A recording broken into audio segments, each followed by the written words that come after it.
Mana bugun endi siz bilan 4-hisob grafik ishi, ya'ni president chizmachilik bo'yicha gaplashamiz. Ya'ni bu president chizmachilikda ikkita shart bo'yicha gaplashib o'tamiz. Birinchi shartimiz detallarning ikki ko'rinishiga qarab uchinchi ko'rinishini hosil qilish va detalning uchta ko'rinishiga qarab yaqqol tasvirini hosil qilish. Endi mana shu ikkita masala bo'yicha chizmasini chizib o'tamiz. Mana birinchi navbatda ramka chizamiz va mana o'q chizib o'tkazib olamiz birinchi navbatda va mana markaz chizig'i va gorizont frontal tekislikdan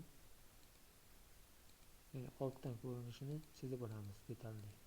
Demak asosiy chiziqlarni chizib olamiz va ularni gorizontal tekislikka tushirib, gorizontal tekislikda ham ko'rinishini yasab olamiz va frontal hamda gorizontal presalar tekisligidan foydalanib uchinchi preslar tekisligini yasab olamiz. Ya'ni bunda frontaldagi barcha qirralarni profil tomonga olib chiqamiz va gorizontaldagi proyeksiyalarni esa o'sha y o'qiga olib kelib, uni keyin sirkul yordamida aylantirishimiz mumkin yoki sirkul bo'lmagan taqdirda 45 gradus burchak ostida o'tkazib topib olishimiz mumkin. Mana 45 gradus burchak ostida o'tkazyapmiz va ularni hammasini tepaga chiqarib o'tyapmiz.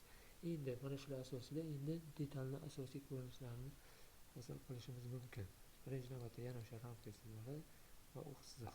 Endi mana markaz chizig'ini chizamiz va gorizontal preslar tekisligidagi proyeksiyasini hosil qilaylik. Mana demak asosiy ko'rinish.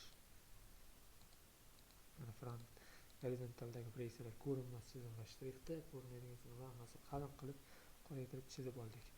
Endi bunga o'lcham qo'yadigan bo'lsak, demak yon tomoni 20 mm, demak uzunligi 76, ya'ni mana shu yerda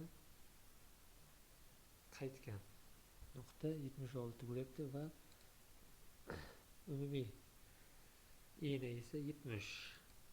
Mana bu aylanamizda radiusi 40 hisoblanyapti. Endi bu yerda demak birinchi navbatda frontaldagi proyeksiyasini hosil qilib olaylik. Mana endi frontalda ham xuddi shu tartibda chizib olamiz va frontaldagi proyeksiyaga ham o'lcham chizig'larini to'g'rilab qo'yib chiqamiz. Demak o'lcham chizig'larni hammasini chizib oldik. Endi profil proyeksiya tekisligiga o'tamiz. Birinchi navbatda qolipini to'g'ri yasab olamiz. Mana qolip yasaldi va ko'rinadigan chizig'larni ko'rinmas chizig'larni esa shtrixda belgilab olamiz va mana bunda ham o'lchamlarni qo'yib chiqamiz. Demak 16, o'sha ichkariga kirgan qismi, mana bu o'rtadagi qismi esa 20 va umumiy uzunligi esa 80 mm-ligini bilib o'tyapmiz. Endi mana shu 3 ta proyeksiya orqali yaqqol tasvirini chiqarishimiz kerak bo'ladi. Birinchi navbatda yana ramka chizib o'tkazib olib, birinchi navbatda o'q chizib o'tkazib olamiz va 5 chap tomonga 5, o'ng tomonga 5 va ikki tomonga tepaga ham pastga ham 3 belgilab olamiz va mana shularni to'g'ritsak 120 gradus kelib chiqadi. Endi demak bizda o'sha eng uzunligi x o'qiga, eni esa y o'qiga, balandliklari z o'qiga joylashtiriladi. Endi mana x o'qiga parallel qilib 120 ni 2 ga bo'lib qo'yamiz. Ya'ni 60 qilib o'lchab qo'yamiz. Mana ko'rib turibsizlar.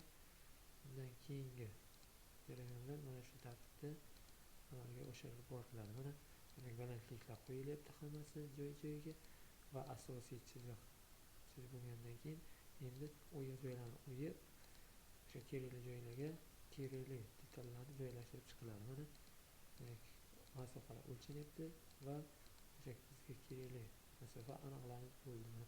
Endi mana bu yerda pastida o'sha elliptik hosil qilsak, mana xomaki chizmasi to'liq tayyor bo'ldi. Endi mana asosiy chiziqlarni chizib qolganlarni o'chirib tashlashimiz kerak bo'ladi. Birinchi navbatda mana ramka chizamiz va mana frontal ko'rinishni birinchi tasvirlashimiz kerak. Mana demak frontal ko'rinishi tayyor. Endi buni davom ettiradigan bo'lsak, mana balandliklarni qo'yamiz va o'sha o'yin joylarini o'yib hamma tomonini tekis shakliga keltiramiz va mana demak o'rtadagi teshik joylarini ham qo'yib olib, hammasini bajarganimizdan keyin mana proyeksiya chizmachiligimizda to'liq ko'rinishi mana shu ko'rinishda ekanligini bilishlari mumkin.